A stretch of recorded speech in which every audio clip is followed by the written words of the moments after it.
Hey guys, still on these issues of financing for political candidates and financing of elections in Africa.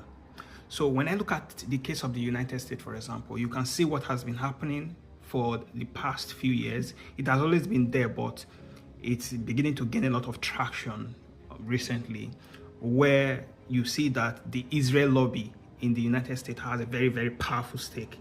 They more or less control they more or less control the foreign policy in America, because with everything that is happening in the Middle East and things that have been happening for years, from the Iraq war to Syria and so many other places in the Middle East, it becomes very clear to you how dangerous it can be to have a system of government where finance is the determining factor for people who win. Because what happens is that if finance is so determinant for the vast majority of cases, up to like 95%, and I would say in a case of African countries, it can even, the figure can even be higher.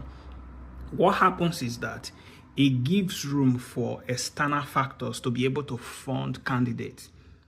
And when these people fund the candidate, it means that this candidate go into power not having the interest of the people at mind or at heart, but the interest of their sponsors. This is a very, very dangerous thing, and I don't know why people don't talk about it.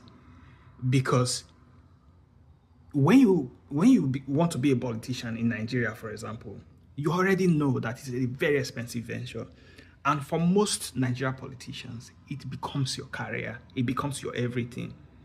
So the person who finances that has a lot of say in how you behave, in how you act. That's why a lot of things that are happening in Nigeria, it's not just ordinary.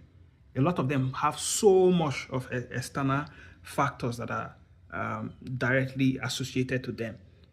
And it goes down to it all boils down to the issue of funding.